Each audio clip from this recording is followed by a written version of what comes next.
Welcome back to another video, guys. TechLift here. Today I'm going to be going over the DJI Osmo Pocket 3. I'm going to be unboxing it, giving you guys an initial impressions / test, real life situations where you would use this thing. And let me just start off by saying that I am absolutely blown away by this thing. I've absolutely loved working with it. Let's go ahead and get straight into the video. Jumping straight into this video, guys. This is my second product from DJI. I own a DJI gimbal for my mirrorless camera. I've had it for about 3-4 years now. Super good quality product. So whenever I spent the $669 on this DJI Osmo Pocket 3 Creator Bundle, I was kind of skeptical considering I hadn't bought a camera from DJI. I'm a GoPro guy, but I decided to give it a shot. Now, right off the bat, the box, the packaging, everything blew me away. Super high quality. Reassured me that I did, buy a good quality product from DJI, a very reputable company.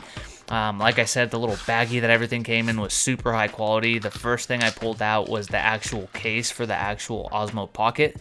This thing is super high quality plastic. It has like a nice felt texture inside the actual case where your filters are housed, where your wide angle lens is housed. The outside of it's kind of grippy, a little rubber material with a little nice DJI logo on there. Super good quality. Just starting off that initial unboxing on a good note.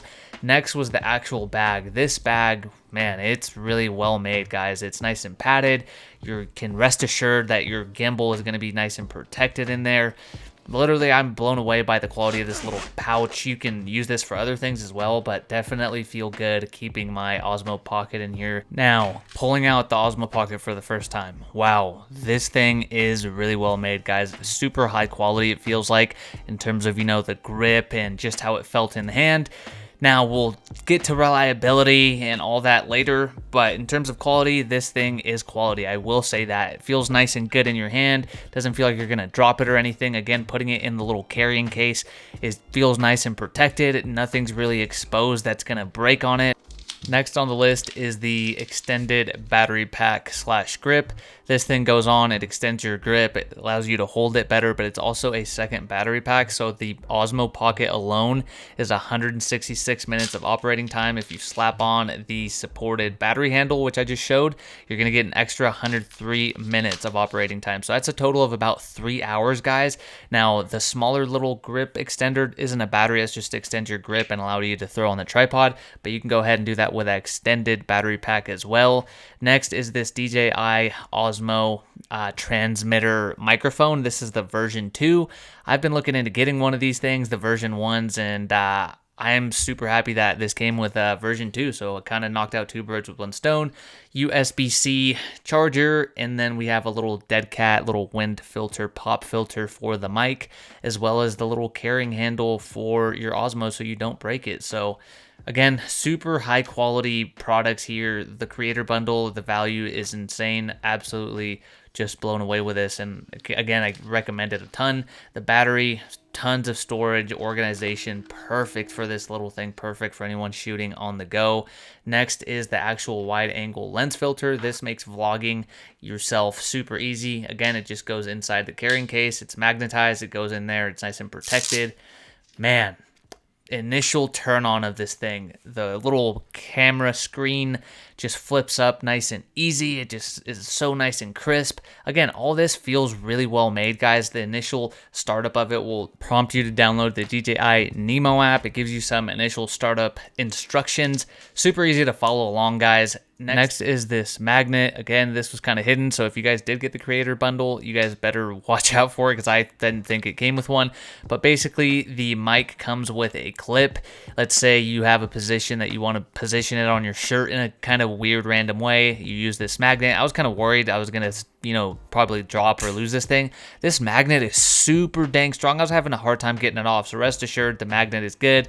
Now, to pair this thing for the initial startup, super easy. You go to the Nemo app. Once you download it, you click devices and pair. You scan the code, and then once you are paired, it's all Bluetooth. Now, here I am purchasing the replacement plan, the DJI Refresh. I bought the 2-year plan for $50. Now, as I did that, I knocked over this freaking brand new camera, so I'm glad I did that, but I was still pretty disappointed. But yeah, the initial setup was super easy. From the app, you can actually control and kind of see what's going on from the actual camera, kind of like your Sony, kind of like your GoPro would. You have that mirror remote feature. Again, closing it, you have the option to either start vertical shooting or just close it completely. Once you're done, throw it back in the case and you're good to go. Now, this kit does not include a memory card, so definitely purchase one, just depending on the read and write speed that you prefer. Now, right here, I'm throwing on the little extended grip. Again, you have to hear 2 clicks. That's how you know it's fully secured. From there, you can extend the little tripod on there, screw it in, and you're good to go. This is awesome for, self-shooting. If you want to set it up and go do something, if you want to use the active track. Again, this little tripod reminds me of the one that came on my gimbal. Super high quality, guys. This thing's not going to be tipping over anytime soon. Now, memory card, I got 256 gigs for about $35. It pops into the little side slot super easy. It's like spring loaded in there. Again, it is exposed, but it doesn't feel like it's going to break or, on the way in or out.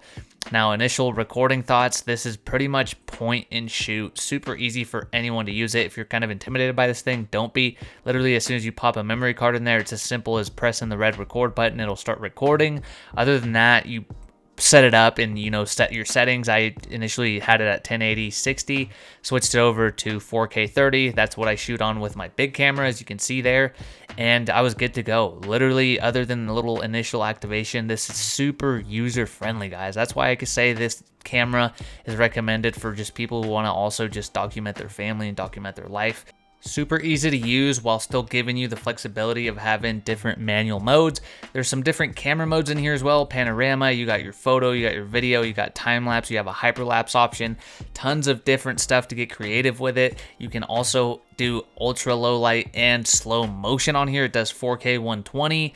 It does everything your normal camera would do. And then other than that, you can kind of customize your shooting settings. Again, I went to 4K 30. You can do 4K 120, 1080 60, whatever you like to do. Now, it does have a built-in digital zoom option. You can switch between moving the camera gimbal itself with the joystick, or you just tap the little screen and then you can actually do the zoom in, zoom out feature. Again, it's digital, but you can just switch between those just using the joystick. Super handy, to be honest. Again, tiny little camera. The fact that it has that is awesome.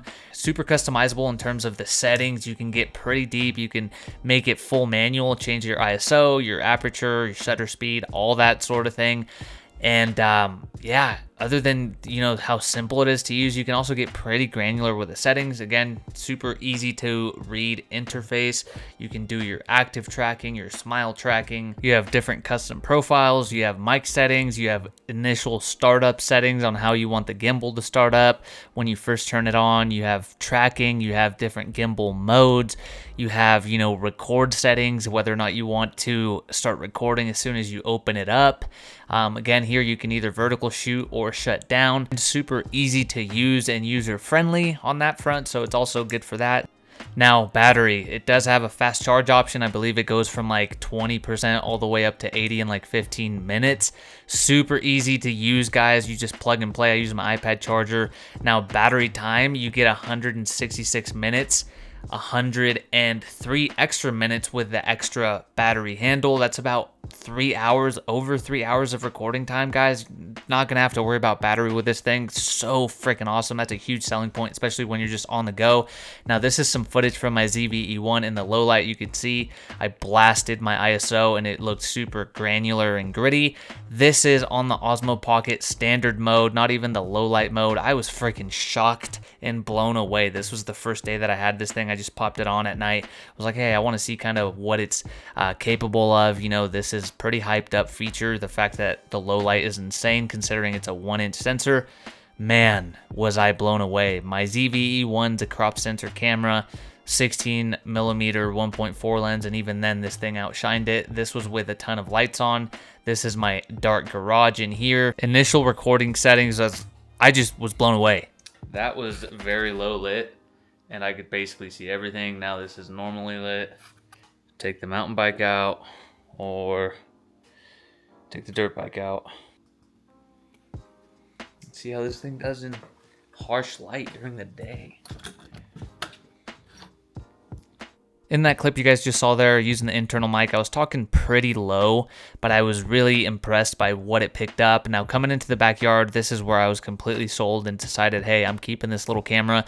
I owned the Sony ZV-E1 for a little bit before I got the ZV-E10, and let me just say I was blown away by how good quality that camera was. This thing reminded me of it. I loved that little camera. I just couldn't have both. This was pretty much that with a much smaller footprint and a lot easier to use, and even then that ZV-E1 was super easy to use, so this is even easier.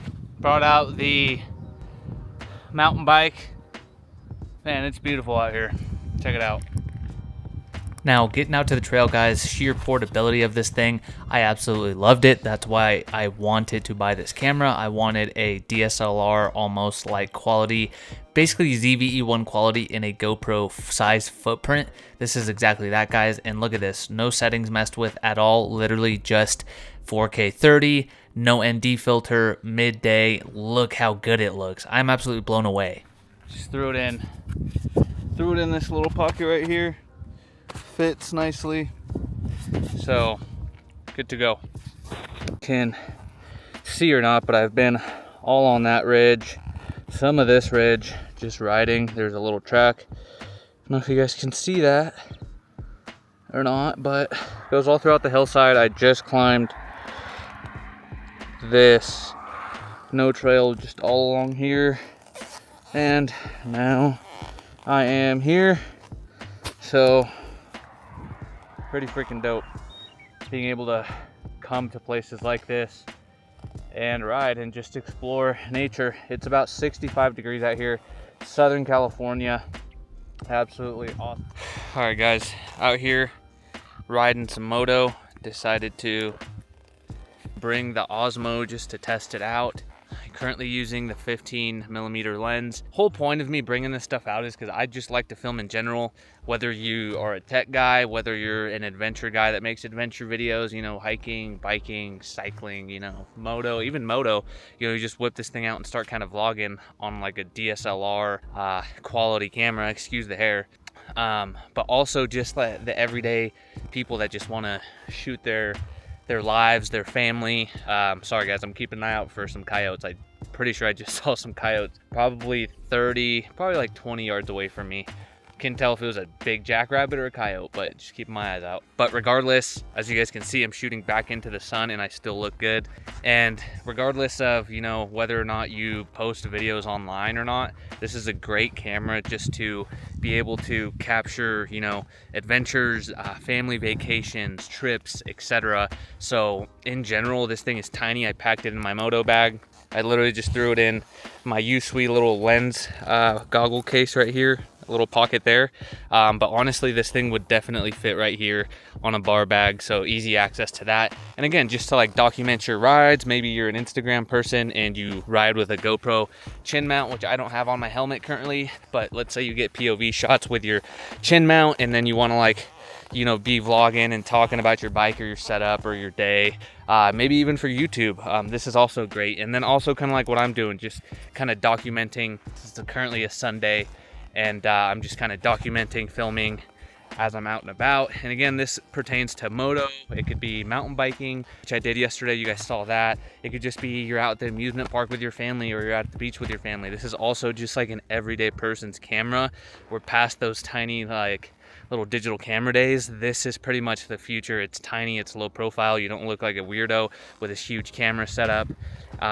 It's pretty cool and you're gonna get amazing footage. So really liking this thing so far. Again, like I said, I'm out here riding. I just threw it in my pack real quick, flipped the little screen open and I'm filming. But you guys probably don't care much about that. Again, this little camera piece is awesome to document. I don't care whether or not you're posting videos online regardless. All right guys, that's gonna go ahead and do it for today's video. I hope you guys enjoyed this unboxing and initial impressions of the DJI Osmo Pocket 3. This thing is pretty handy little camera that I talked about in this next up and coming video. Pretty pretty much for whether you're filming videos for social media, whether or not you just want to capture some adventures, whether or not you just want to capture family moments. This camera is absolutely amazing. The days of the handheld digital camera are over, and this is the future. I legitimately believe that. No one wants to be carrying around a big old bulky camera, even just a camera in general. It attracts a lot of attention. It just gets a lot of eyes on you for no reason. This thing is super handy. It's the size of an iPhone, and it takes really good quality video. Again, perfect for making YouTube videos, perfect for capturing social media content, perfect for just capturing the adventure and just keeping it for your family records and archives. Absolutely love this thing, guys. More videos to come on this. Let me know what you guys want to see. Maybe a tip video, maybe just some live action adventure videos on the mountain bike, on the dirt bike. If you like this type of content, hit that like button, hit that subscribe button, guys. Catch you guys in the next one.